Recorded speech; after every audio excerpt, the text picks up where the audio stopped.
Olá pessoal, bom dia, boa tarde, boa noite. Eu sou Cícero, do site CinemaScope, e hoje a gente vai falar sobre um tema muito importante, que é diversidade e representatividade no universo dos super-heróis. Para falar sobre esse assunto, eu recebi aqui um convidado muito especial, o Lucas Dalberto, que justamente pesquisa isso há algum tempo no seu mestrado, doutorado, e acho que vai ser uma participação muito legal, justamente porque ele estuda, ele debate essas questões. E quando surge alguma polêmica em relação a essas questões nesse universo nerd, um monte de gente que não entende, não estuda isso, acaba comentando. Então, por isso que eu acho que é especial a gente pegar alguém que estuda isso com profundidade, para a gente justamente sair de algumas visões mais superficiais. Então, eu fico muito feliz aqui com a presença do Lucas. Obrigado pela participação, viu, Lucas? Eu que agradeço, Cícero. Eu já senti o peso, né, a pressão aí, alguém que estuda isso em profundidade. Imagina a responsabilidade que eu tenho, trazendo minhas contribuições. Eu sou o Lucas, como você já me apresentou, eu sou designer, sou professor de ensino superior e, como você comentou também, durante o meu mestrado, eu fiz uma pesquisa abordando essa representação de personagens homossexuais com foco no Estrela Polar da Marvel. E agora, no meu doutorado, eu pesquiso as representações femininas nas adaptações cinematográficas desses personagens dos quadrinhos. Trabalho especificamente com Barbarella, que é um filme de 68, franco-italiano, e com Mulher Maravilha, que provavelmente é um filme que todo mundo assistiu. Ah, ótimo. Mas é justamente isso, só de você já estar estudando esses casos já é algo muito além do que muitas pessoas já fazem. Então, acho que por isso que a profundidade vem desse foco. Mas sem pressão, Lucas, sem pressão. Ok. Mas obrigado, assim, acho que foi um recorte muito legal e um recorte que vem daqui, estava até falando, né? Muitas vezes as referências são de fora, que abordam questões de representação, etc., mas acho que é muito legal ter alguém daqui que debatendo isso. A gente vai aproveitar isso bastante agora. Bom, aí para começar, a gente vai entrar um pouco especificamente na questão dos super-heróis na sua origem, né, nos quadrinhos, obviamente. Mas para começar, eu queria só pensar um diálogo rápido com o cinema. E eu queria que você comentasse assim, de uma forma geral, como é que você avalia essa questão da representatividade LGBTQIA+, no cinema, pensando tanto em filmes, universos atuais, até em filmes ou séries antigas, se você se lembra de alguma coisa, mas principalmente eu queria entender por que essa questão da representatividade é tão diferente no cinema em relação aos quadrinhos, né? Porque como é que você vê isso no cinema? Eu me questiono bastante também a respeito disso, Cícero, e obviamente eu não posso afirmar isso com toda certeza, mas eu acredito que o cinema tenha uma abrangência muito maior do que os quadrinhos têm hoje.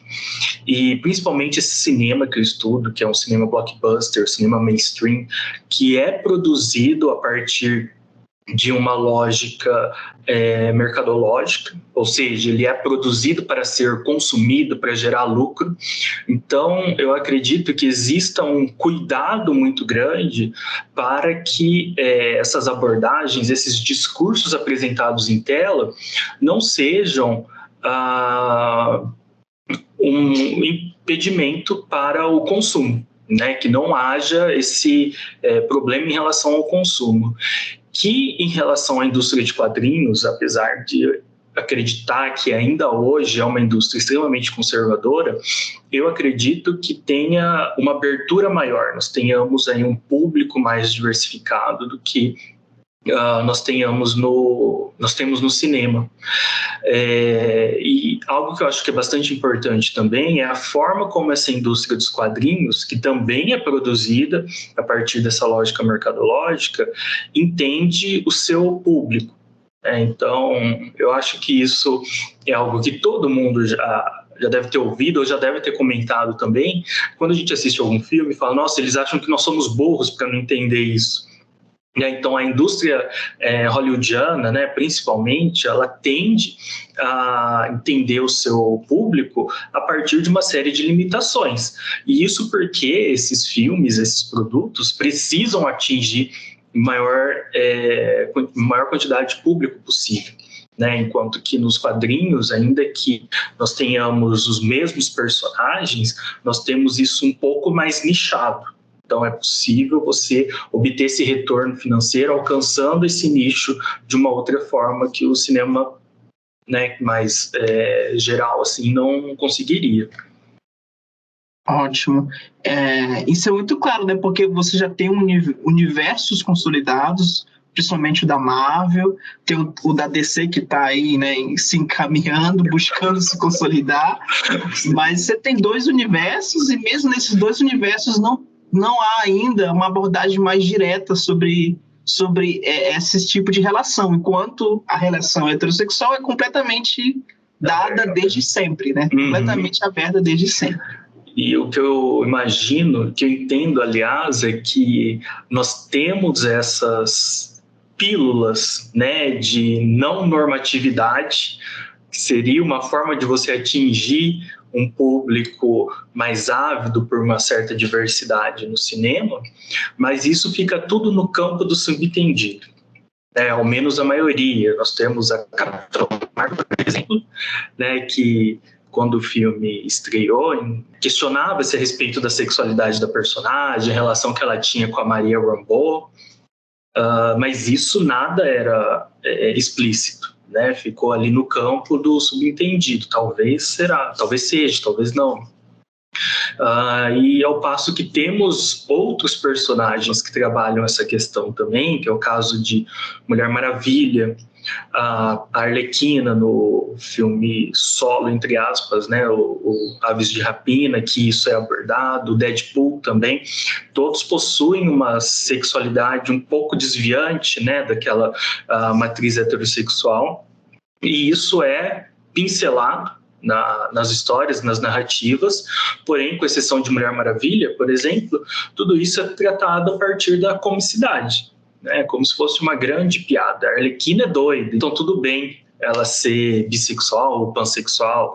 O Deadpool é a mesma coisa, né? Se enquadra nessa mesma característica. E como é que você viu isso nesse recentíssimo Os Eternos de agora? Eu acredito, né, a Marvel está aí com 26 filmes, se eu não me engano, esse é o 26º. E chegou no momento que eles não podem mais ficar presos àquela fórmula que eles apresentaram para nós lá em 2008. Eles precisam dar uma certa inovada, eles precisam trazer algo diferente. E acredito que eles estão se encaminhando para isso. A gente já viu isso com o lançamento da própria Capitã Marvel, que além de ter essa questão da possível sexualidade desviante, tem também, caso isso não aconteça, tem também a questão de não ter um par romântico, e é o único super-herói, né, seja homem ou mulher, que não teria um par romântico. Todos os filmes do Batman, ele tem um interesse romântico. Seja aí quem for o intérprete. Então eu entendo que a Marvel está tentando se adaptar. Ela está buscando, de alguma forma, atender a essa demanda. E isso é bastante interessante, no entanto, não é o Capitão América, não é o Homem de Ferro que está apresentando essa sexualidade desviante.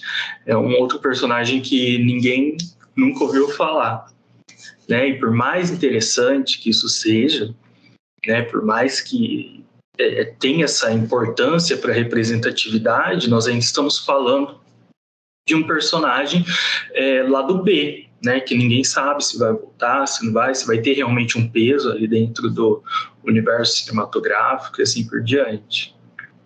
Entendi. Então, essa abordagem por pílulas que acontece no cinema, você acha que ela ainda é muito, muito limitada, ainda não conseguiu criar algo... Eu acredito. Em Eternos, isso é explícito, né? Pela primeira vez nós temos, e algo que nós temos também é a primeira relação sexual dentro do universo Marvel, que acontece ali entre um outro casal heterossexual. Mas isso já está explícito. Em Eternos, e eu assisti o filme recentemente, fiquei bem surpreso, inclusive, né? Comentou-se muito a respeito desse beijo que ia acontecer. Eu imaginava que era um selinho, um beijo muito de leve. Não, foi um beijo apaixonado, os dois personagens se abraçam e aquilo fica evidente. Não tem como acontece com a Capitã Marvel, não há espaço para outras interpretações, senão essa relação que é um dos motes de um desses personagens. É ela que motiva a sua jornada no filme.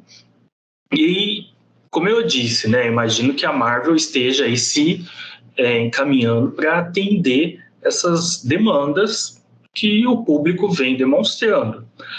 Temos que ver agora qual vai ser o retorno disso, né? E como eu comentei, trata-se de uma indústria.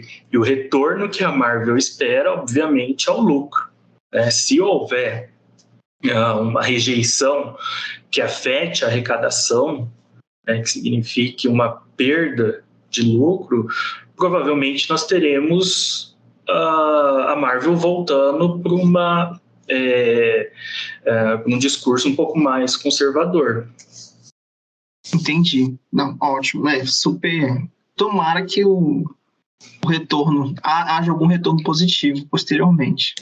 Sim, esse filme representa muito isso, né? Nós temos uma mulher dirigindo, nós temos a retomada de uma diretora com viés artístico, que é algo que a Marvel já havia descartado lá na primeira fase. Nós tivemos o Kenneth Branagh dirigindo Thor, o primeiro Thor, só que isso se encerrou por lá. A partir de então, a Marvel busca diretores que ela consiga controlar e que tenham uma orientação mais mercadológica para se adequar à linguagem que ela cria. E o Eternos, com a Chloe Zhao, que se tornou esse ano, né, uma diretora premiada e reconhecida, ele representa um possível novo caminho que o universo cinematográfico possa adotar. Ótimo. Tomara que crie essa escola artística, né?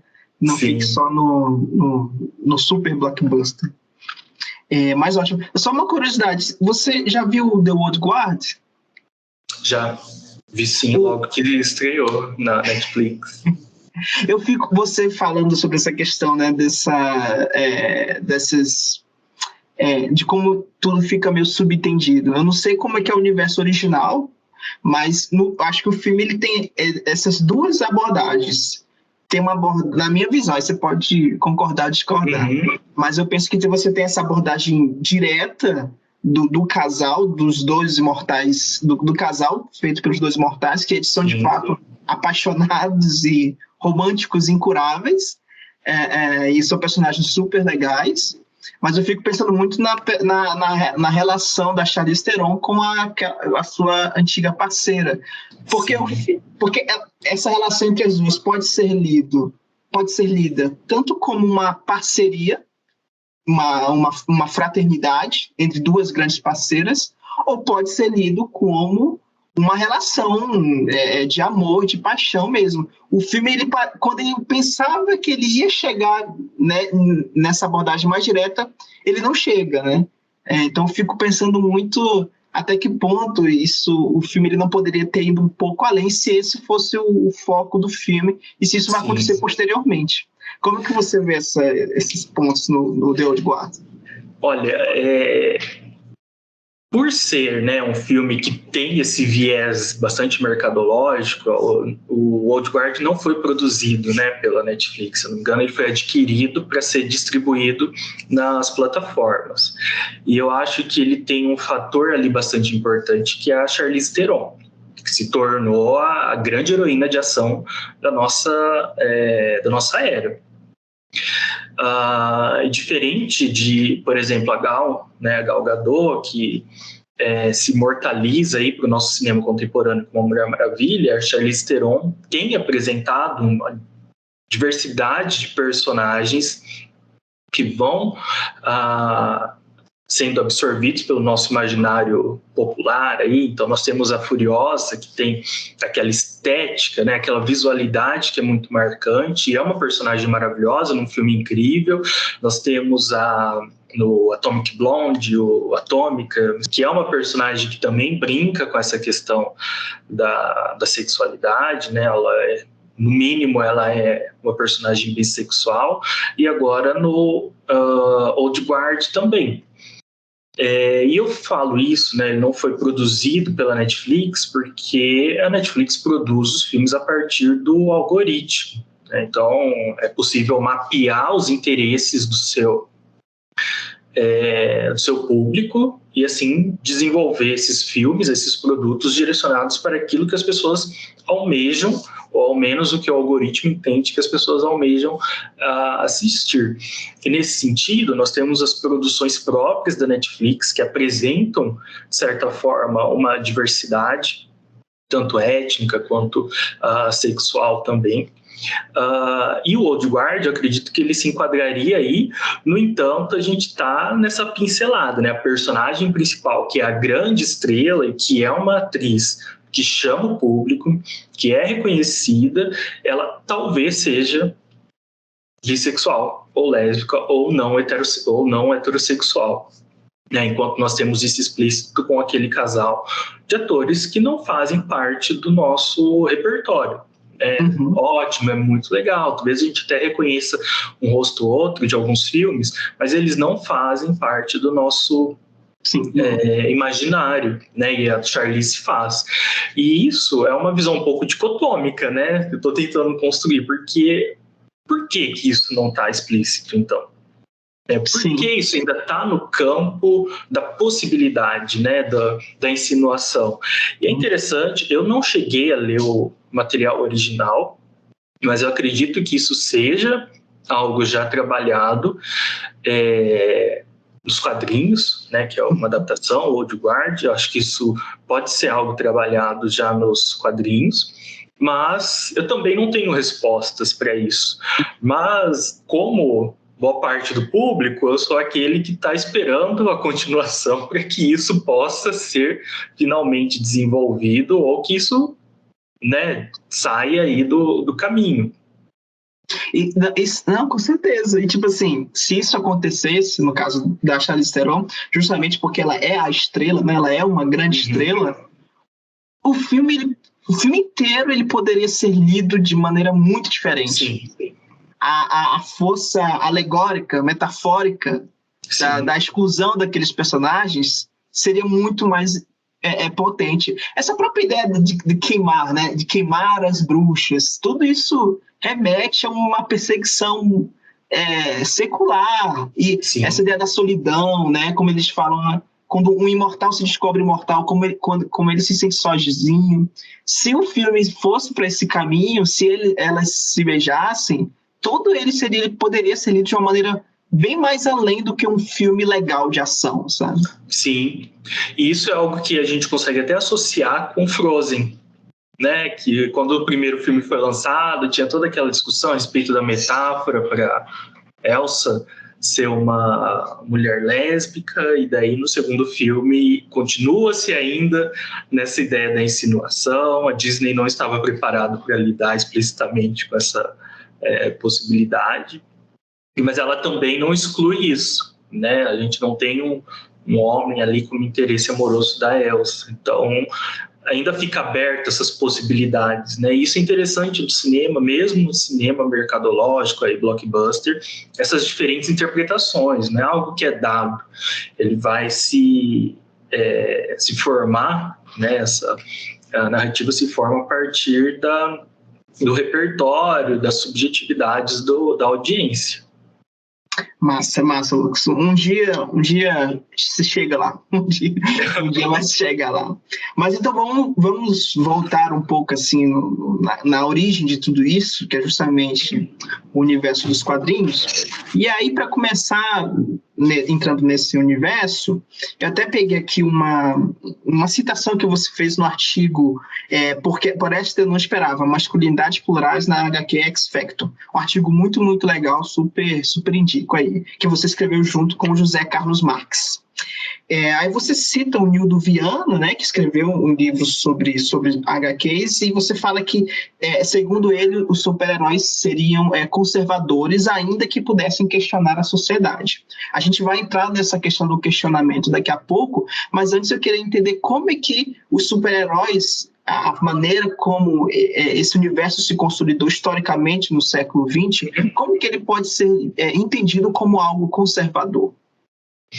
Bom, resgatando as origens, né, os super-heróis surgem, ao menos de modo geral, com a publicação do Superman, lá ao final dos anos 30, né, da década de 30.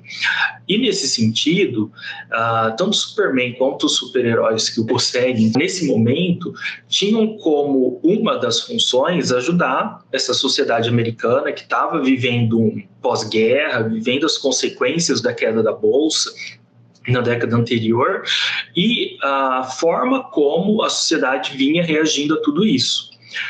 O Superman, ele seria esse modelo de homem ideal que ajudaria as pessoas a passarem por esse período de dificuldade. O Nildo trata disso, né, dos super-heróis, o Nildo como se fosse íntimo, né, mas o Nildo Viana trata disso como se fosse um expoente do conservadorismo, uma vez que, como os demais bens culturais, as histórias em quadrinhos e os super-heróis, eles são agenciados por aqueles valores que estão dispersos no tecido social no momento da sua produção. E nesse momento nós temos uma sociedade conservadora. Nós temos valores que, aos nossos olhos de hoje, da década de 20, do século 21, não são muito bem vistos por alguns, né? Outros acham que aquilo é o modelo ideal. Então, os super-heróis estavam refletindo esses valores, né? Nós tínhamos ali o Superman, que era um homem branco, hétero, cis, como a força suprema dos Estados Unidos. Ele era o representante daquela nação, e nós tínhamos, no decorrer aí das suas publicações, ele lutando contra tudo que desviava-se disso.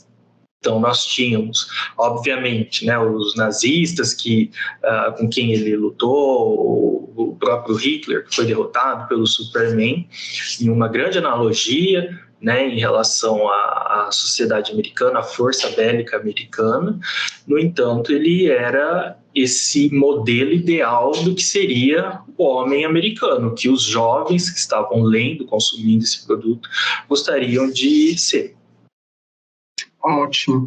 E aí, pensando nessa questão um pouco mais de questionamento, acho que é muito claro como ali, nos anos 60, 70, 80, justamente num período de conturbação, no período conturbado dos Estados Unidos, você tem um reflexo de determinadas questões sociais importantes, desde lideranças femininas, lideranças negras, até problemas sociais mesmo, como o alcoolismo e a questão das drogas.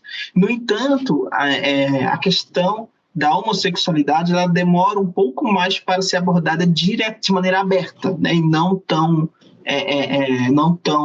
subentendida.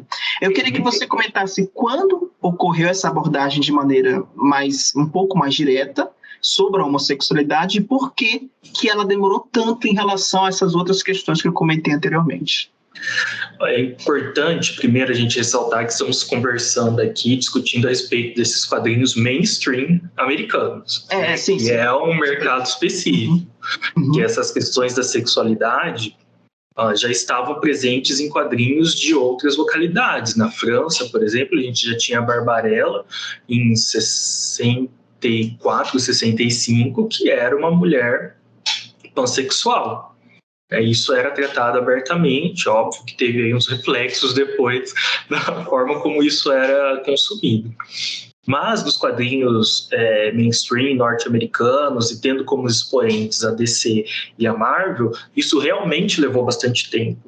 E esses personagens que desviavam-se da heterossexualidade foram apresentados de maneira paulatina, de maneira muito incipiente. Então, nós temos vilões, por exemplo, que tinham traços entendidos como homossexuais, que eram associados a uma sexualidade não heterossexual e que eram tratados ali.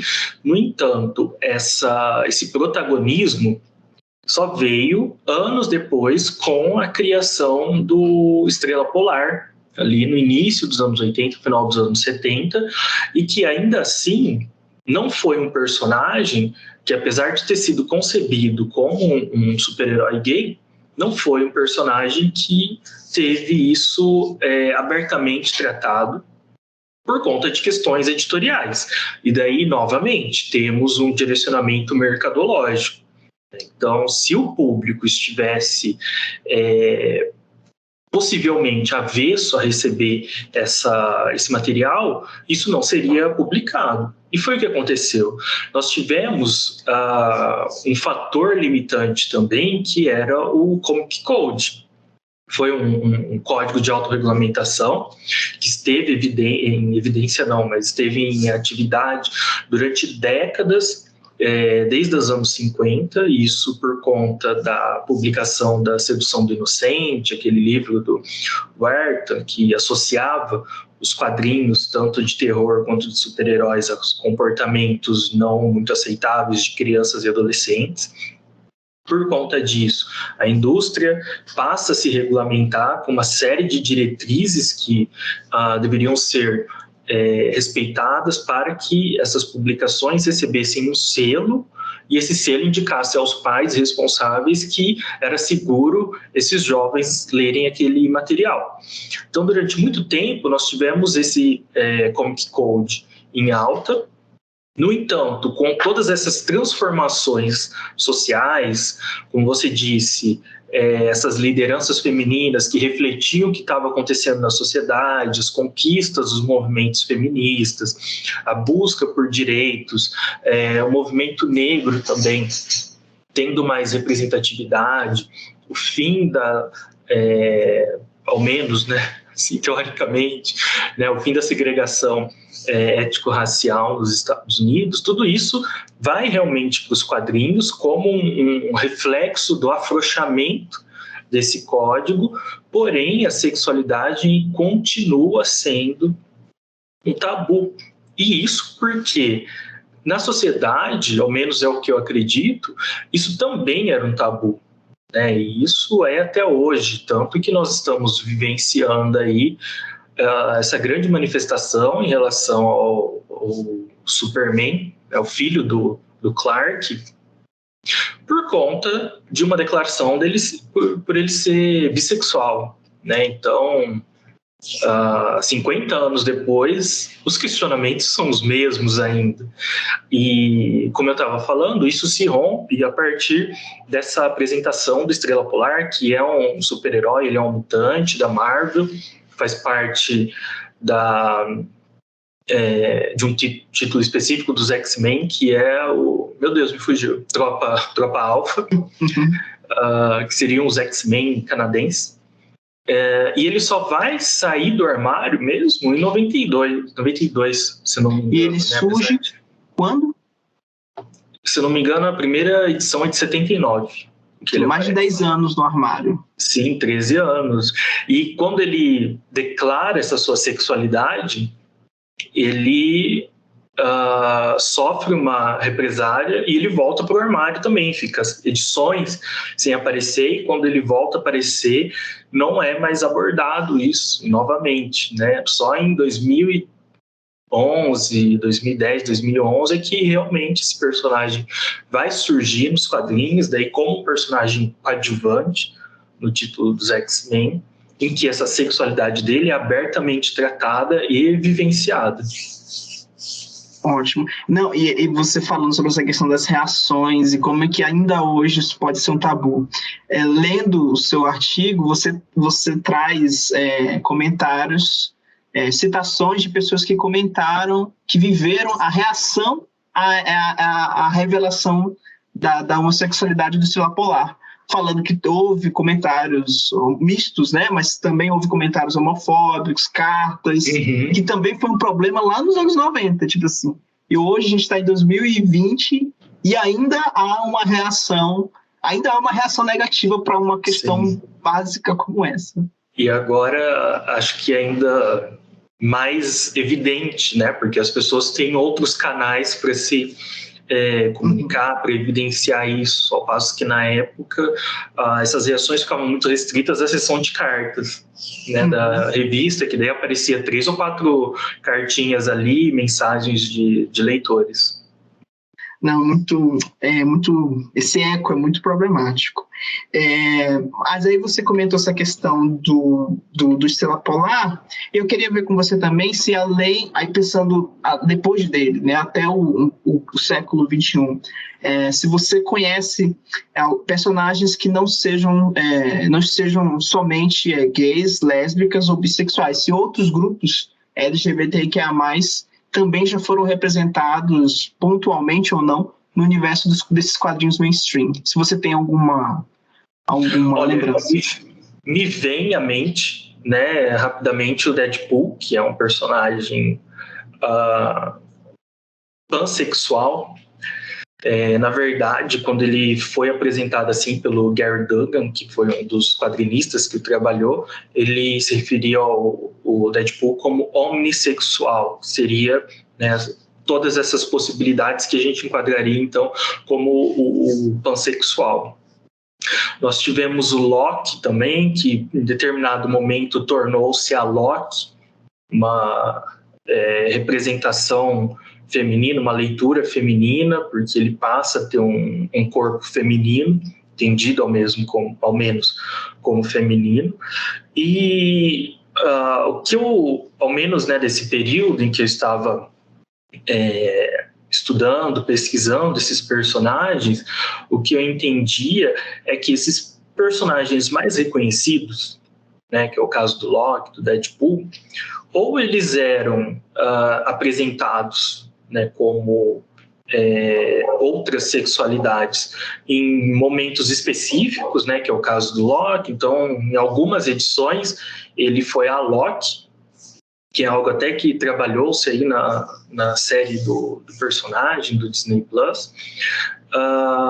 E o Deadpool, como eu já havia comentado, né, o Deadpool e a Arlequina, isso fica muito no campo da comicidade, né, por ser personagens cuja sanidade não é o que é entendido como o normal, o saudável. Entendi. E aí, pensando nessa questão dos tipos de personagem, você falou do Estrela Polar e que, de alguma forma, já na sua origem, ele foi pensado como um homossexual lá pelo John Byrne, né? Aí, o que eu queria que você comentasse também é como você avalia essa revelação dessas questões não heteronormativas em personagens que já estão consolidados historicamente. Pensando, por exemplo, o Lanterna Verde, pensando, por exemplo, com essa notícia, né, do filho do Super-Homem, muita gente pensou que o próprio Super-Homem estava sendo bissexual, e vários comentaristas super aprofundados comentaram sobre como isso seria problemático, mas eu vejo que mas até no meio nerd, eu percebo que há sempre essa justificativa de que esses personagens, essas questões homossexuais, o LGBTQIA+, funcionam mais como personagens que já são pensados inicialmente dessa forma, e que isso não seria interessante em personagens já consolidados há muito tempo. Pensando nesses personagens que já existem há muito tempo, como que você vê essa revelação dessas questões não heteronormativas? Olha, muitos desses personagens, né, como eu estava comentando, eles têm a sexualidade revelada, né, descrita aí. No entanto, são personagens que são versões daqueles personagens difundidos, né? Então a gente tem o filho do Superman, que não é o Superman, ele se parece com o Superman, tem os mesmos poderes, mas não é o Clark que nós conhecemos. Lanterna Verde foi a mesma coisa, né? Era um outro Lanterna Verde, não da Terra 1. Nós temos o Logan, por exemplo, que é uma das versões do Wolverine, que é homossexual também em uma outra realidade, que se relaciona com Hércules. Então, eu acho que isso dá uma endossada naquela ideia que eu falei das pílulas no cinema, né? Que tudo isso são pequenas pílulas, né? São personagens que vão aparecer, que vão ter uma sexualidade ali desviante, não heteronormativa. No entanto, isso está muito centrado naquele arco, né? Dali para frente ele não vai fazer parte, isso não vai ser canônico, ou se for canônico, né? Se fizer parte do cânone do personagem, vai ser de uma outra realidade.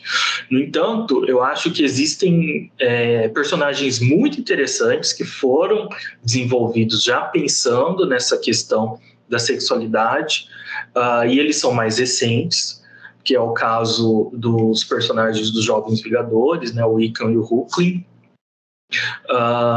que são, desde o início, desde a sua primeira publicação, são personagens homossexuais.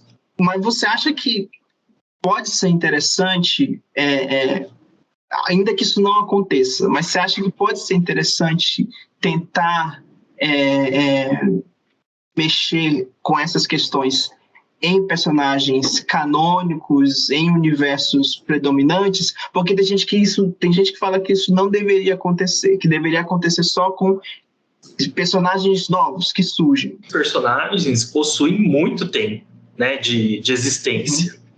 Né, e eles surgem ali e passam pelo Comic Code, como eu comentei, que era um código que barrava essas questões, né, isso não poderia ser tratado.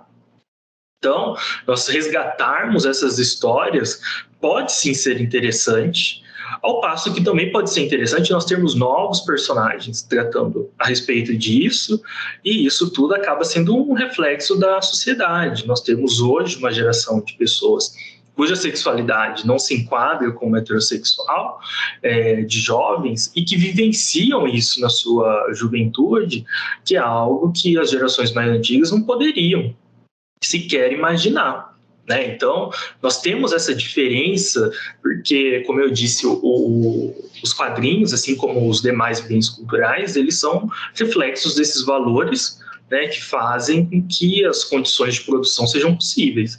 Então, eles refletem isso. Os quadrinhos de hoje, obviamente, podem trazer personagens jovens, adolescentes, que se apresentam, né, se descobrem como personagens com sexualidades desviantes, e isso tudo bem, porque é um reflexo do que nós vivemos hoje. Então, talvez, né, a gente ter a Mulher Maravilha como uma personagem abertamente bissexual, e isso realmente fazer parte do seu cânone e ser tratado, né, com a personagem, com o seu título principal, seja muito interessante, mas tudo bem se nós tivermos uma outra versão também. Eu acredito que é importante que a gente tenha essa diversidade. Não, entendi. Ótimo, ótimo. E aí, tentando mais em questões de gênero mesmo, nesses debates, eu queria que você comentasse algo que já está colocado em alguns dos seus textos, como que essas HQs de super-heróis, elas propagam essa normatização do ser homem, das atitudes esperadas de um indivíduo do gênero masculino em nossa sociedade. E, bom, então, eu acho que voltamos lá ao Superman, né, na década de 30, que seria aí a maior representação da masculinidade, e essa masculinidade era inscrita em códigos bastante claros. Era um homem branco, era um homem heterossexual, era um homem cisgênero. E o Superman foi o personagem que deu origem aos demais super-heróis. Os demais foram criados como reflexos desse super-herói. E isso foi se propagando. Então, a masculinidade, né, o ser um super-herói, costumava estar vinculado fortemente a essas características. Era impossível a gente pensar num personagem de histórias em quadrinhos de superaventura que não tivesse isso tudo muito claro e ainda assim fosse o personagem principal dessas narrativas. Então, isso eu acho que é algo que perpetua-se até hoje, apesar de nós termos uma certa diversidade, né, em relação às possibilidades de ser, mas isso é algo que ainda está bastante claro, né, não só nos quadrinhos, como no cinema também, telenovela, nas séries, de modo geral. Essa presença, então, masculina, normativa, comum, todas essas expectativas que se criam em torno do que é ser um super-herói, homem heterossexual, com todas as mudanças, ainda ela ficou presente até os dias de hoje, até o século XXI. Nós temos, né, assim, diferentes abordagens, no entanto, poucas dessas abordagens realmente tratam de sexualidade. Né? Existe essa questão do sexo e do gênero, né? Então nesses papéis de gênero talvez esse personagem possa ser um pouco mais sensível, por exemplo, que seria uma característica culturalmente associada a personagens femininas. No entanto, existe um limite, né? Até onde vai essa sensibilidade, esse rompimento. Não existe um rompimento da norma, né? Existe um tensionamento. Então ele continua sendo. Eu não sei se você chegou a assistir o Titans, né? A série Titans, e na segunda temporada é apresentado o Superboy, que é um personagem super sensível, e num primeiro momento eu acreditava pelo menos, que ele apresentaria ali uma sexualidade um pouco, né, não normativa. E agora, na temporada seguinte, isso foi, ao menos, né, o que parece que isso foi esquecido. Ele se torna um personagem realmente heterossexual. Mas ele é um personagem super sensível, e isso tudo está associado com essa ideia dele ter sido criado no laboratório, que ele não tem outras referências, né? Ele não foi agenciado com essa maldade da Terra, dos seres humanos, então ele pode ser um pouco mais sensível, e ele tem toda aquela estética da masculinidade, ele é muito forte, o corpo dele é amplamente explorado pela lente da câmera, e isso é apresentado em tela. No entanto, fica claro em determinado momento que ele ainda é um homem pegador, né? Então ele é sensível, sim, mas ele também fica com uma garota super atraente. Uhum. Esses então, processos de... Eu lendo seus trabalhos, lendo, né, algumas HQs, é muito nítido como é muito comum esses esquecimentos, né? Sim. Há um processo de tensionamento, como você vela, mas há um esquecimento posteriormente. Uhum. Você consegue identificar algum personagem que teve uma história minimamente linear, que teve alguma história longa e que tensionava essas questões, ou é sempre de idas e voltas? Isso nos quadrinhos é bem interessante, porque nós temos uma serialidade, né, das publicações. Então, todo mês você tem que ter uma publicação com aquele personagem, com aquele grupo. E, obviamente, isso não é feito sempre pela mesma equipe criativa. Então, características vão sendo abandonadas ou vão sendo reforçadas de acordo com os interesses, seja da equipe, seja da editora.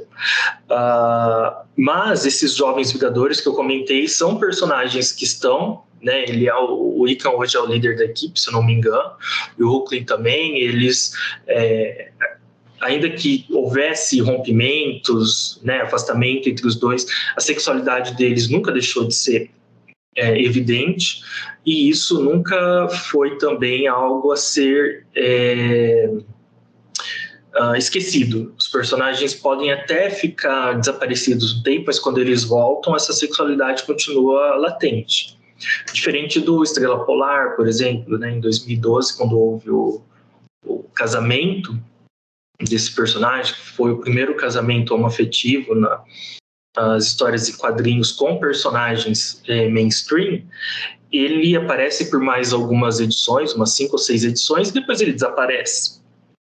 Ele vai fazer pequenas participações e não se fala mais a respeito da relação dele com o Caio, que era o marido na época. O Caio acaba desaparecendo também. Isso é o mesmo que acontece com o Rictor Shatterstar, que se tornam, né, são apresentados como um casal aí no decorrer dos anos 2010. Mas depois que esse arco é apresentado, isso é algo que eu notei também na minha pesquisa, depois que esse arco da relação da sexualidade é apresentado, parece que esses personagens não têm mais com o que contribuir. Então eles são descartados, ainda que a sexualidade possa até continuar, mas eles não têm mais um papel na narrativa daquela equipe que eles fazem parte. E isso não é o que acontece com esses personagens dos Jovens Vingadores que eu comentei. Ah, sim. Ótimo. Um problema, né? Lembrar deles somente nesses momentos. Então, e como isso fica evidente, né? A principal característica deles é a sexualidade. Não ser heterossexual. Triste. Mas aí, comentando, né, já sobre o Rictor Shatterstar, que você já introduziu agora, tem um momento no seu artigo sobre eles, do José Carlos, onde, aí, abre aspas, né, citando aqui, você fala: ainda que tenha se relacionado ao menos com 2 personagens femininas, Rictor traz à luz a discussão de gênero ao transitar entre a frágil barreira que opõe a a homossexualidade e sua relação com as performances de gênero. Aí eu queria, como esse não é um personagem tão popular, considerando os grandes, né, mainstream, queria que você explicasse como é que ele faz isso, como que ele traz à luz essa discussão de gênero. Bom, o Rictor é um pouco mais antigo que o Shatterstar, e ele, na sua trajetória, se relaciona com uma colega de equipe que foi a Renée Sinclair, que inclusive é uma personagem que foi apresentada no filme dos Novos Mutantes, também como uma personagem lésbica, o que não é o caso aqui nos quadrinhos, no material original. E até então entendia-se que o Rictor era um personagem heterossexual. E quando ele passa a se relacionar com o Shatterstar, os leitores descobrem que aquele bromance que era apresentado nas páginas, na verdade, era mais do que apenas uma afetividade fraterna. Eles eram realmente um casal. E o Rictor tem uma postura bastante conservadora quando ele é confrontado com essas possibilidades. Então, o Shatterstar, que não é entendido como homossexual, uma vez que ele não é um ser humano, ele é um alienígena, e como tal ele vem agenciado com outras questões para o planeta Terra.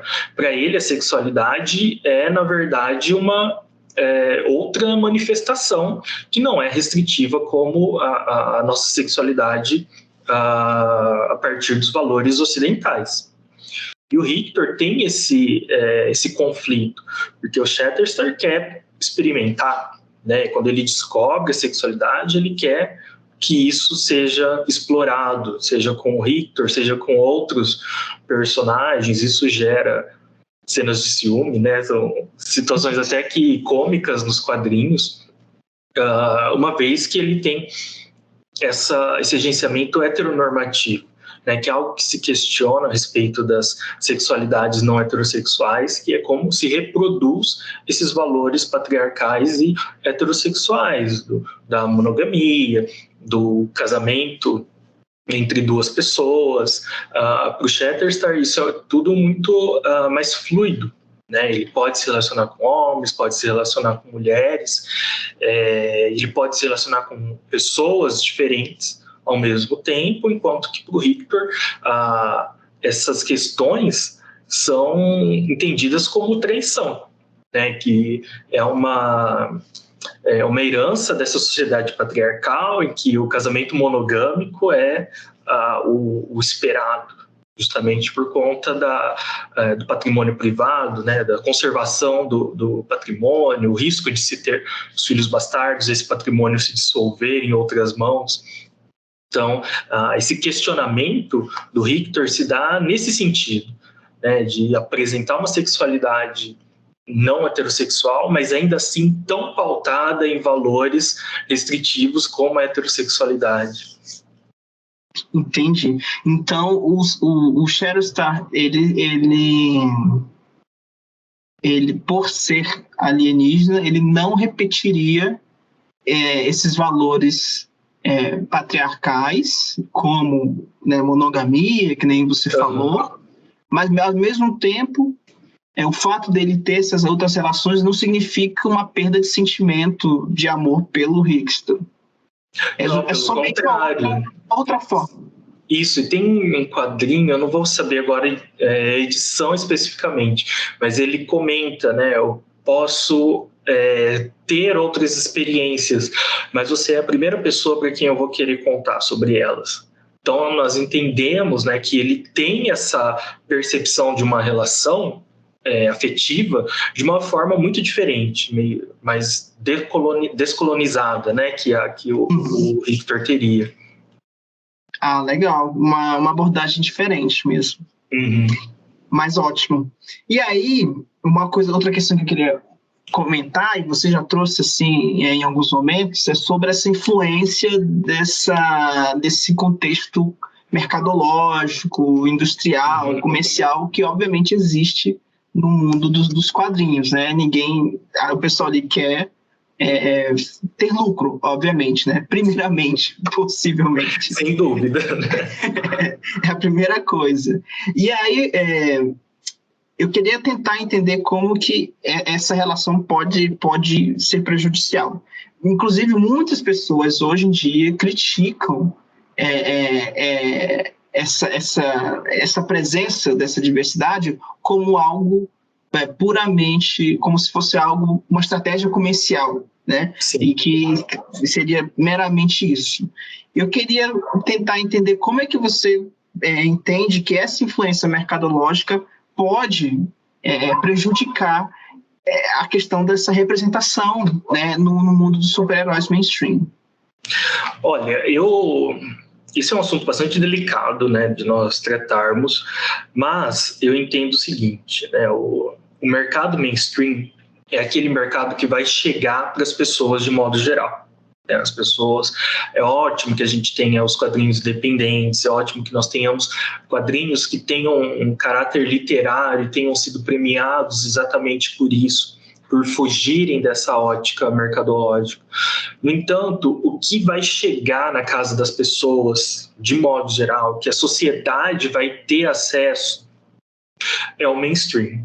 Então, ainda que existe esse interesse, o pink money, né? Existe esse interesse mercadológico que é o que realmente fará com que essas questões sejam abordadas, eu acho que isso é extremamente importante, porque é a partir dessas questões que leitores e que o público geral pode começar a ter outras percepções, né, a respeito da diversidade. Eu comento a respeito da telenovela, por exemplo. É óbvio que a gente tem novelas aqui no Brasil que são bastante problemáticas na forma como eles abordam essas questões da diversidade.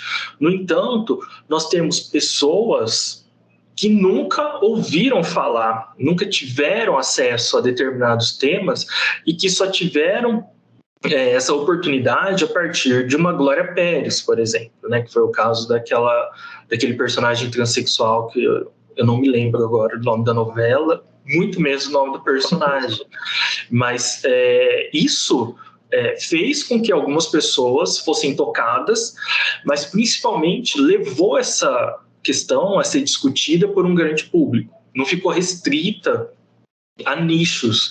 E eu acho que a maior importância de trabalharmos isso no meio mainstream é exatamente essa possibilidade do alcance. Ainda que exista interesse mercadológico, é impossível fugirmos disso. Nós estamos numa sociedade capitalista e, como tal, os produtos são desenvolvidos para serem consumidos e gerar lucro.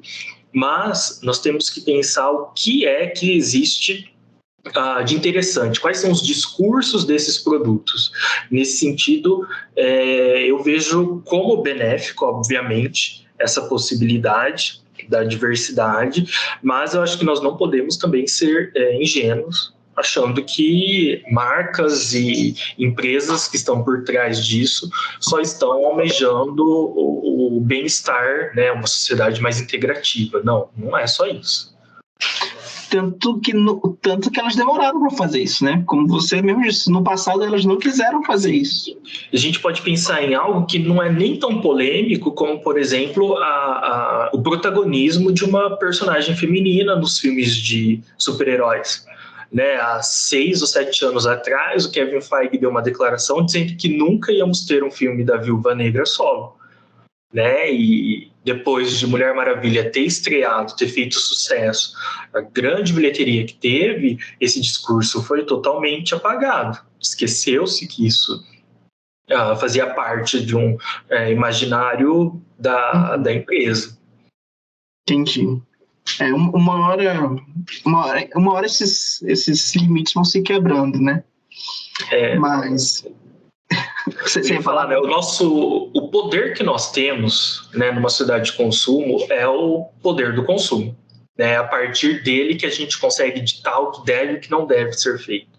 Então, quando nós temos Mulher Maravilha, por exemplo, estreando e se tornando um grande sucesso de bilheteria, o maior sucesso daquele universo que a DC vinha construindo no cinema, a Warner, as empresas passam a olhar isso com outros olhos.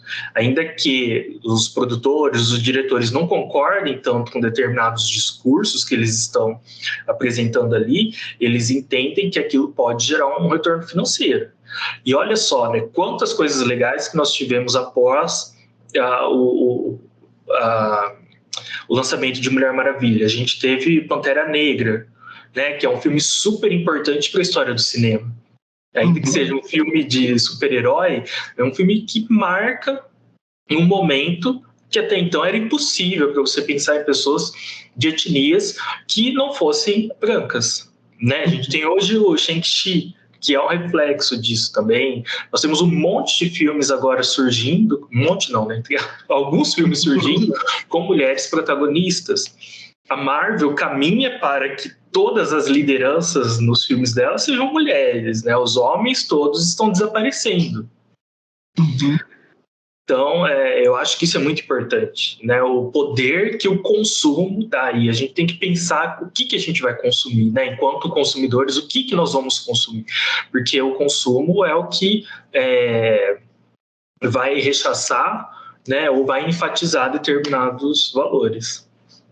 Ah, legal, Lucas, legal. E é muito importante mesmo, porque, que nem você falou, é o primeiro contato, né? O primeiro gibi, o primeiro filme que alguém lê ou vê, geralmente vai ser coisas do mainstream, não vai ser algo alternativo, experimental. Então tem uma importância muito grande mesmo.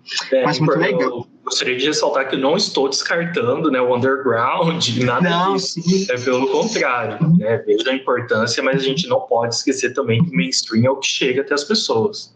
E é muito comum esse caminho de começar com o mainstream e depois se cansar e depois ir para outras possibilidades. Isso é muito comum, né?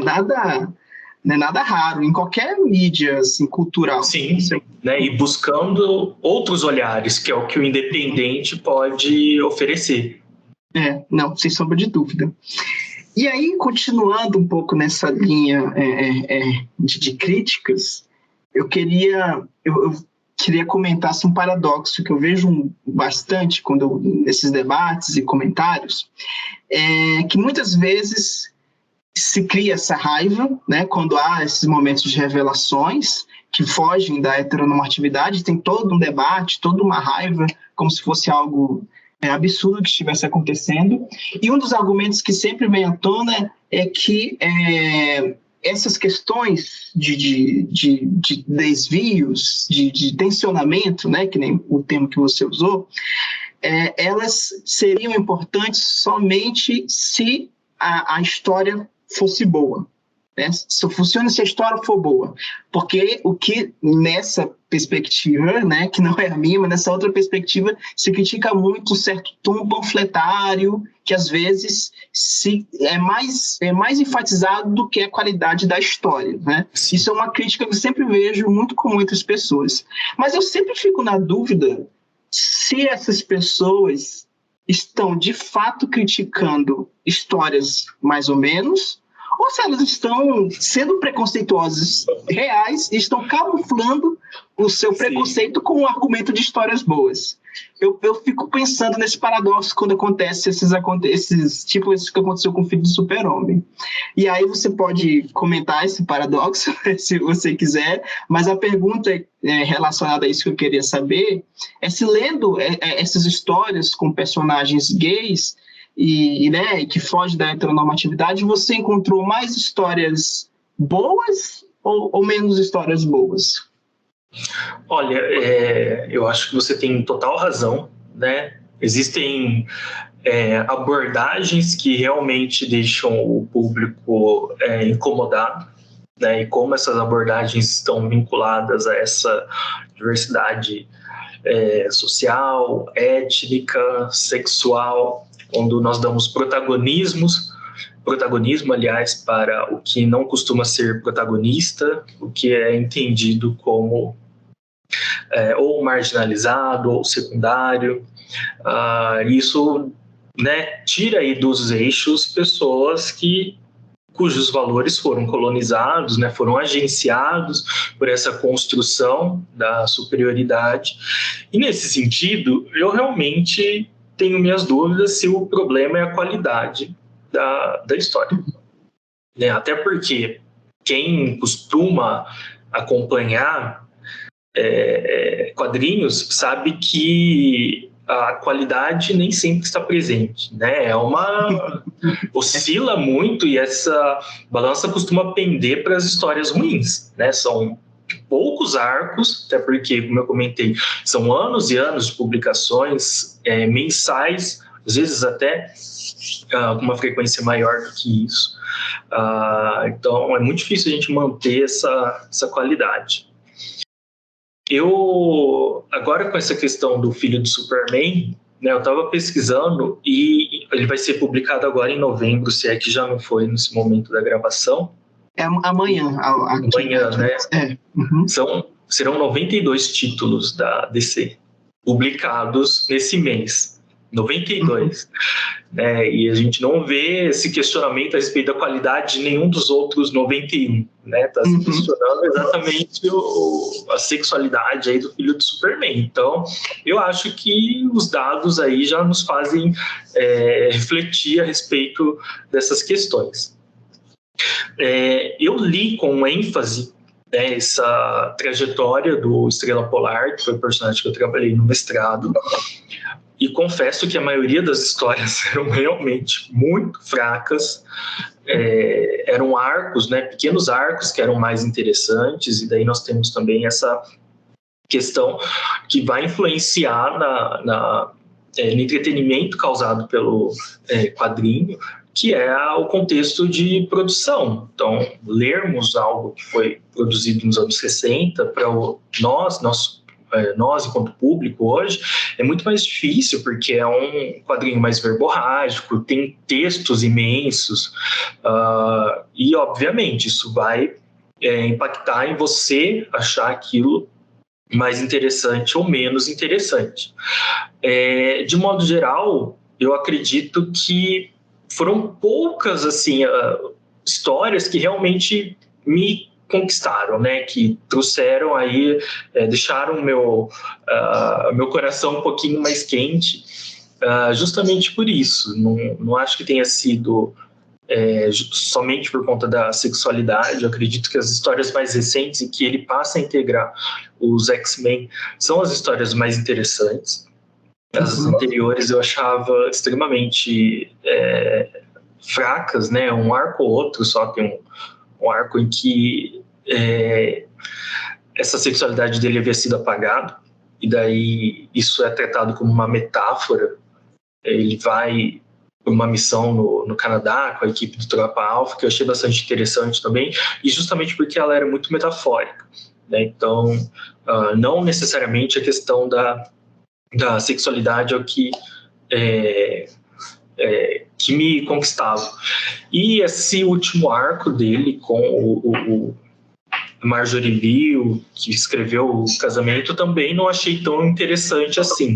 Achava que era um quadrinho bastante genérico e só tinha o personagem da Estrela Polar e o Caio como personagens ali para se distinguir dos demais.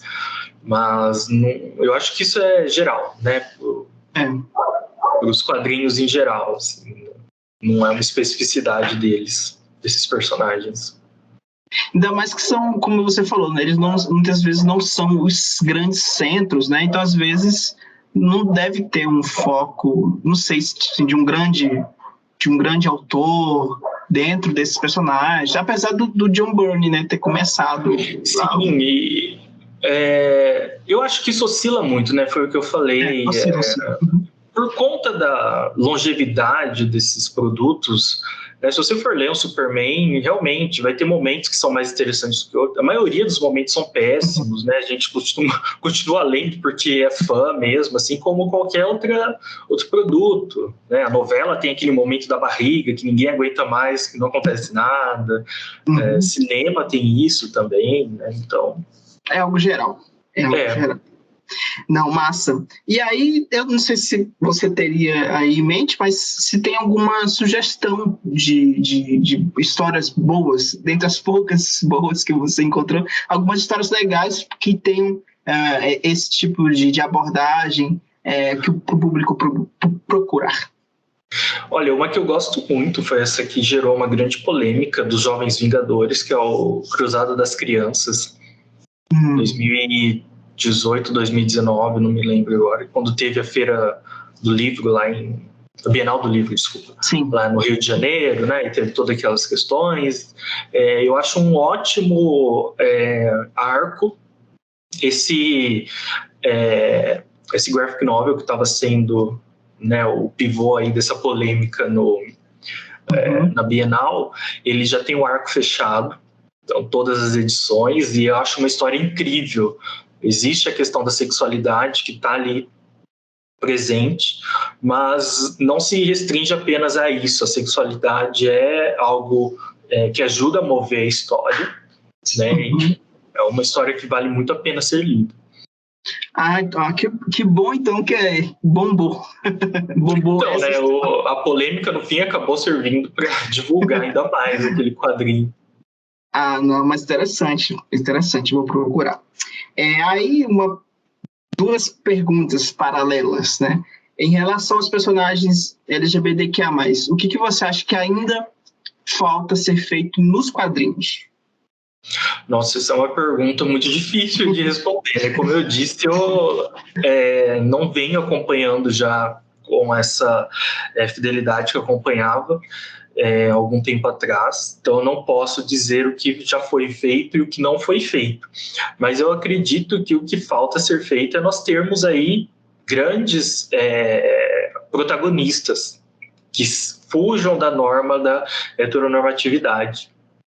Então, que sejam personagens de outros universos, né, personagens que não são aquelas versões que nós estamos acostumados, mas que sejam os protagonistas e tragam essas possibilidades mais que ajudem a tensionar e que fujam um pouco dessa centralidade da heterossexualidade.